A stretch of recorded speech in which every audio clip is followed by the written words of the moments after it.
Christmas, y'all. Glad to have you with us this afternoon. Work Trucks bringing you the show, TRUX, WorkTrucksLLC.com.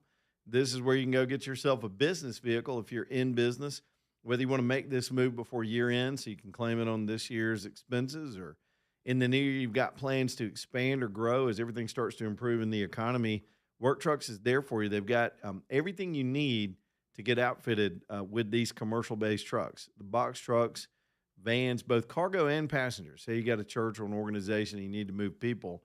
They've got those, what are they, 14, 15, 12, sometimes passenger, sprinter type vans, and then everything in between, flatbeds, pickup trucks, everything you need to keep things moving. It's Work Trucks, TRUX. Put the X in there when you spell them, and go see them downtown Birmingham on 3rd Avenue South, and let Bubba and the team get you outfitted. They go and find these trucks off lease and to bring the best ones back to Birmingham, the lowest miles in the best condition. These are not beat up and abused. They're as new can get. And then they still don't trust them. They'll go through them with a 125-point checklist and correct everything on that list to make sure they're all good. And then they get on the lot. Bubba even told me the first time I went down there, they'll slap new tires on there if they need to as well. Work Trucks, LLC.com, Work Trucks, LLC.com. All right, lots of things to get into today. 545-9950. What have we talked about so far? We got the death of Obamacare, that big debate starting to rage. Boy, things are all crickets on the Epstein front. That was the hottest story in the news. Does that not just tell you how manufactured the news is? Give me just a second to opine, if you will. So when you have an issue that the Democrats want to make an issue, it becomes noisy. And they've got still allies in the mainstream thought bubble. And this is all they're obsessed with on their shows, on their chat shows. They'll pimp this stuff out there. It seems like it's a national crisis. The minute it turns on them, crickets. You don't hear another thing about it. So it was Epstein for months. Well, for a while it was Gaza. And then Trump got a peace deal. And then that went away. Did you see how fast it went away? Like somebody flipped a freaking switch. And then it was the Epstein files. And then Trump, the Republican, said, okay, turn them all loose. Spam. It's all day long. Trump said, let them have it. And so crickets. For a while, it was the government shutdown. They went right to the shutdown.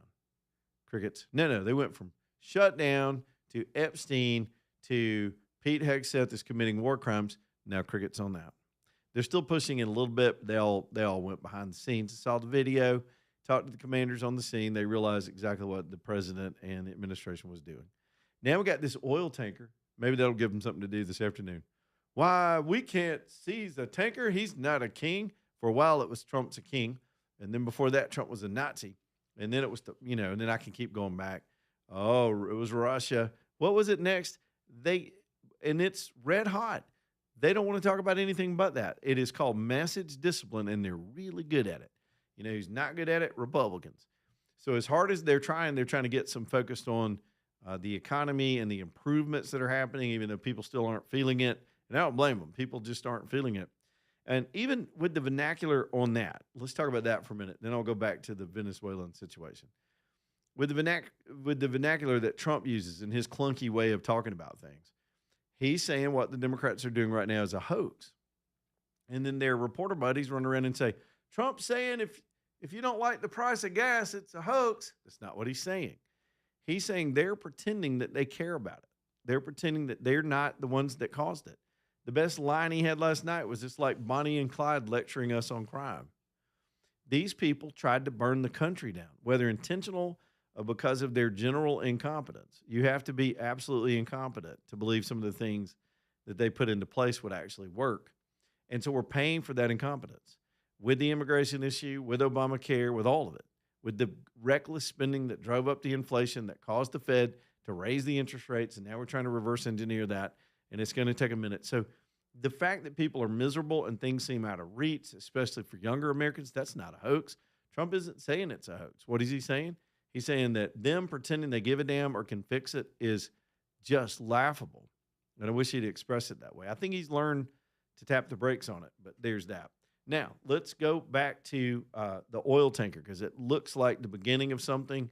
Who knows? There's a lot of mystery surrounding it. and I'll bring the 4 o'clock crowd up to speed.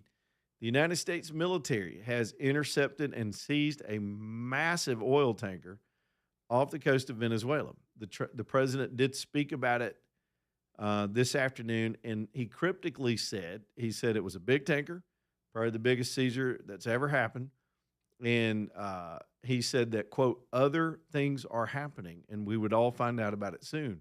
And so the whole room went, ooh, what is that, Trump? And he won't tell us. Now, that immediately sent people who've been monitoring our military presence in the region to start looking at any sign that there's about to be a second wave action, that this is part of a military strategy. Trump also hinted that there will be pictures available maybe soon that speak to why the tanker was seized. And here I am sitting over here in Birmingham just speculating my butt off about the fact that maybe that means they were moving narcotics on those tankers, and that it was under the guise of this international terrorism drug thing as to why the tanker was seized. Again, your first instinct makes you want to think, well, this is a new economic pressure tactic, an embargo of their oil, a physical embargo. They're not going to be able to sell oil if we're trapping their tankers. They don't have many left. Their production's way down because they're communist. And communists are not productive people. None of them are. It's why they wind up starving to death and shooting each other until their country collapses everywhere they've tried it. If you don't know that, kids, go find some books. Your teacher's probably not going to teach you about this stuff. They're trying to social engineer you right now. Go find some books and read about history. It doesn't work. It didn't work in Venezuela. And it's just bears repeating. You vote your way into socialism and communism, and you shoot your way out of it. And now we've got vestiges of it that are showing up in our cities here, in our politics here in the United States, and it's frightening. It's frightening to see what kind of misery these people are going to spread in the places where they exist. But we'll just have to let it play out. So here we go with Venezuela. It's multifaceted. It's not just about drugs. They're drying up that money that flows in and out of there, some of the dark operations. Countries like China and Russia using Venezuela to get leverage in our hemisphere. Back in the day, we operated as a country by something called the Monroe Doctrine. And that is, we told Europe that we would not allow European meddling in our hemisphere right after the founding of the country, that this was our hemisphere. We would protect it. These are our neighbors. You stay over there, we'll stay over here. And so the Monroe Doctrine got scrambled by the equation that is known now as just pure globalism, where we're trying to play adventurer all over the world, get into wars and cause trouble, and we're allowing them to infiltrate and do what they want here. We're dividing the world back to a controllable state, and part of that is to protect the Western Hemisphere from undue influence and manipulation, and good for us. It's our role. Partnered with the right other countries in the hemisphere, it's very, very powerful for us. Argentina, Brazil comes along, get Canada, Canada's lost its mind. But eventually all these countries working together, we're a powerful side of the world, and we don't need the problems from the other side of the world, from Europe, Africa, or any of those places, the Middle East. Clarissa's up next. Let's do some phone calls. What's up, Clarissa?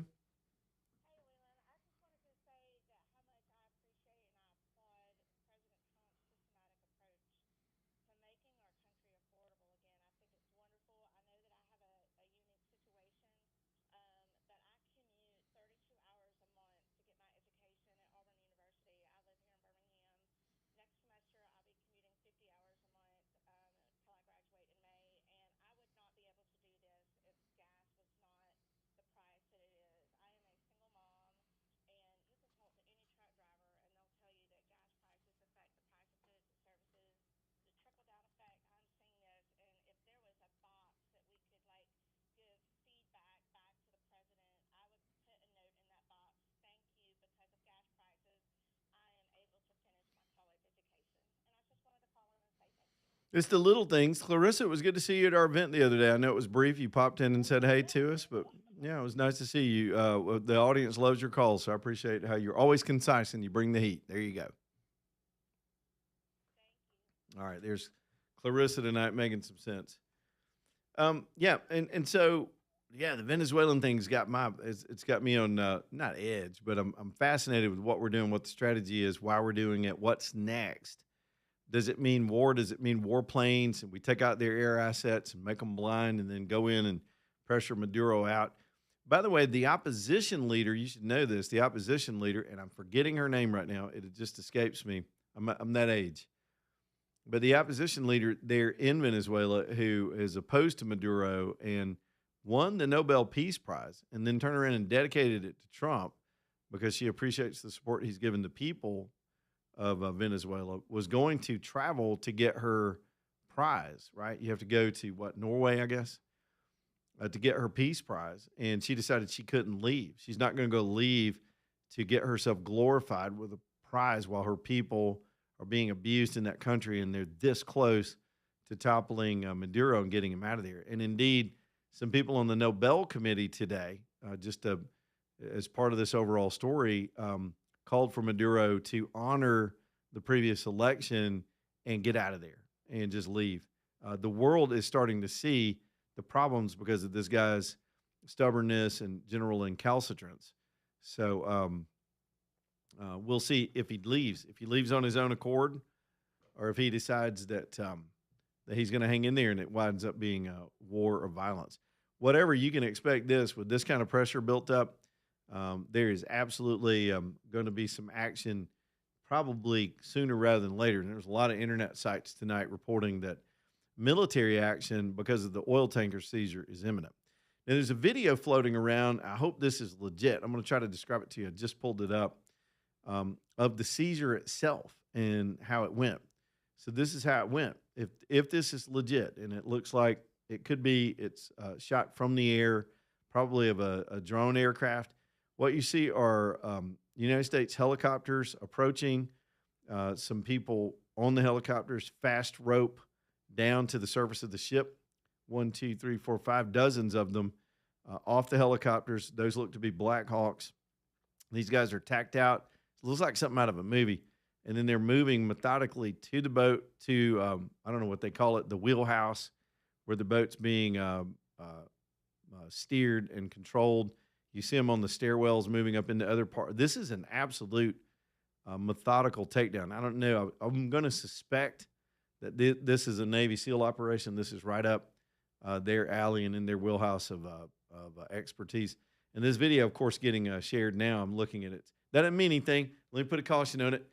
Nowadays with AI, somebody could have faked the video and put it out, and everybody just keeps sharing it. But it looks like that the United States government might have put this video out. It looks like something out of an action movie. Is it wrong that I'm getting a little excited? Let's take care of business. Maduro's a thug. He's hurting this hemisphere. He needs to be gone. We need to, through a series of dominoes, get these countries where they're free again and capitalist again, and work with us as neighbors again and protect our own. It also cuts off a lot of dark characters around the world that are using, that have been over here abusing and using previous administrations. And again, both Democrat and Republican, and giving up a lot of strategic advantage in the world. If there's anything this president understands, it's leverage and advantage in where you are in a standoff with an adversary, and he works from a position of strength. This is a projection of power. I'm fascinated to see what we find out about it this afternoon. That video is dramatic. I can't really show it to you right now, but there it is. Monstaliner bringing you the show tonight. MONSTALINER, monsterliner.com. Y'all, this is a great paint product. You may not have anything right now, but if you ever come across something that you need to paint, sort of an outdoor thing, this was thought through and designed for people to actually paint their own vehicles. To say you got an old truck, you got some rust bucket that you love, it's just part of the family, or it just sits out there and it's still running, you don't want to get rid of it or sell it, but the elements are getting to it. You can paint that thing yourself. You don't have to pay thousands of dollars for a pro to do it. It's a textured finish, and I think that's what makes it work. That, and that it's applied by a roller, which means any of us can handle that. You don't need a lot of talent and expensive equipment to try to spray paint your truck. I've seen people attempt to do this with like spray paint cans that the graffiti people use and that you buy at the home improvement stores. Man, that never looks right. Get them to look at it with you at Monstaliner, and they'll ship you the kit. First, they'll send you the paint samples. You can go through those and pick your color, a huge range of colors, because this is an industrial paint manufacturer. And then, of course, from there, they'll send you the whole kit, everything you need, the pans, the rollers, of course, the paint, and all the tips and tricks on their online resources. And you can get to work, make something new again for a fraction of what it would cost to pay somebody else to do it. And that's the fun part, saving money and doing it yourself. It's called Monster Liner. They make it right up the road in Coleman County. Monsterliner.com, MONSTALINER, monsterliner.com.